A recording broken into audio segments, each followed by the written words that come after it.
Saudaraku, di bawah kolong langit ini tidak ada nama lain di mana kita bisa selamat kecuali nama Yesus. Amen. Yesus sudah membayar lunas hutang kita dan sekarang kita sudah bebas. Amen.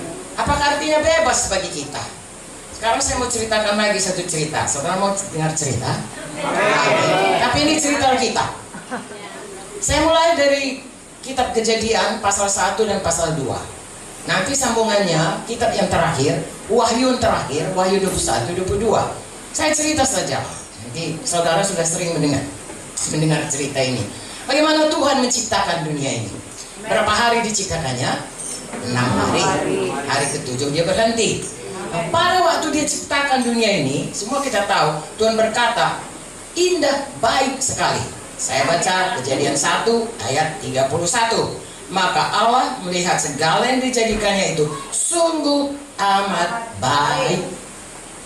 Kalau dikatakan baik pun sudah baiklah itu. Sungguh baik, baik. Amat baik, baik. Tapi sungguh amat baik, wah itu sudahlah luar biasa baiknya. Begitulah Tuhan menciptakan dunia ini. Amin. Amin. Lalu dia ciptakan manusia. Kejadian 21 Kejadian 1 ayat 28, dia ciptakan manusia segambar dengan dia. Saya baca saja.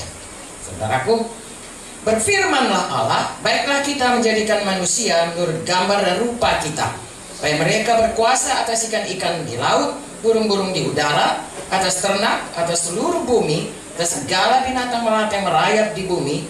Maka Allah menciptakan manusia itu menurut gambarnya, menurut gambar Allah diciptakannya dia. Laki-laki dan perempuan diciptakannya mereka.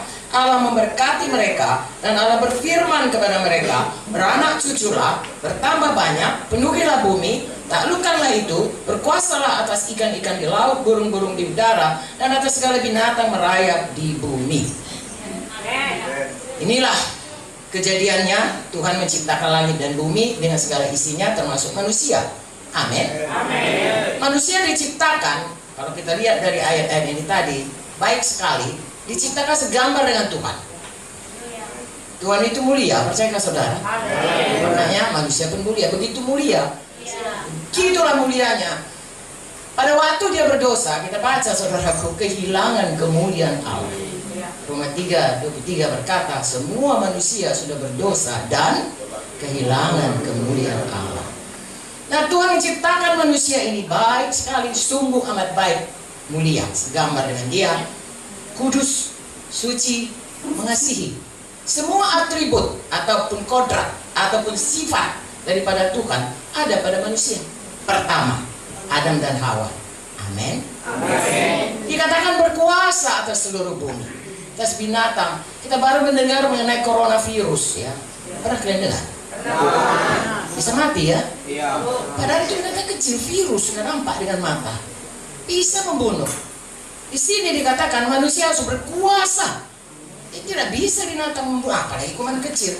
Tetapi mengapa itu jadi? Karena dosa.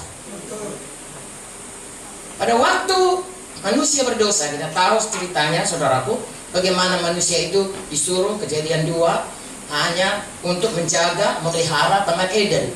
Semua boleh dimakan kecuali satu, pohon pengetahuan baik dan buruk. Mengapa? Apakah Tuhan, setan saudaraku menipu manusia, mengatakan tengoklah Tuhan itu pelit sekali, masa kan nggak dikasih?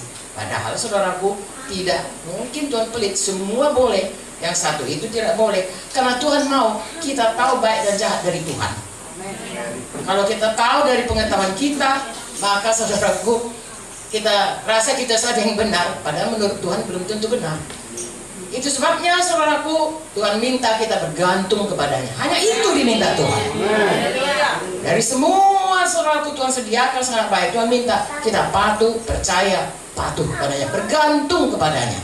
Tapi Adam dan Hawa kemudian melanggar firman Tuhan, manusia jatuh kepada dosa, saudaraku, hilang semua gambaran Tuhan itu. Manusia terkutuk, kita membaca dalam Kejadian 3, ya, manusia terkutuk dan bumi juga terkutuk. Sehingga manusia berjerih payah, bersusah payah untuk, saudaraku, kadang-kadang kita, bukan kadang-kadang lah, hampir semua manusia, ya, semualah saya katakan manusia, Dari mulai lahir sampai kita mati, sibuk hanya untuk cari makan. Bagaimana supaya cukup makan? Padahal di Taman Eden nggak perlu cari makan, disediakan Tuhan dengan sangat baik.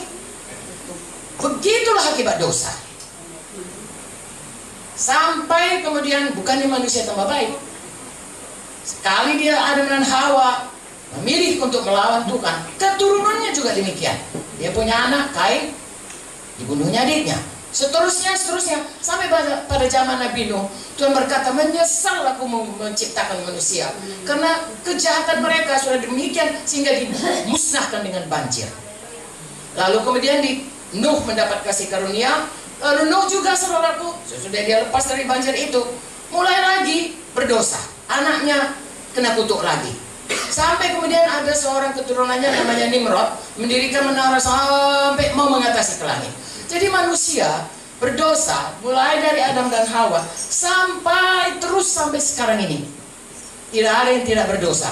Puji Tuhan, kalau kita baca lagi kejadian ini, Tuhan berkata, nanti akan ada manusia, bukan manusia, Tuhan Yesus yang akan datang, di mana dia adalah keturunan daripada Adam dan Hawa, dia anak Daud yang akan menghancurkan kuasa setan, membawa dia kepada penghukuman di kayu salib, karena tanpa ditumpahkan darah, tanpa dia disalibkan, tidak ada yang dosa kita bisa diampuni.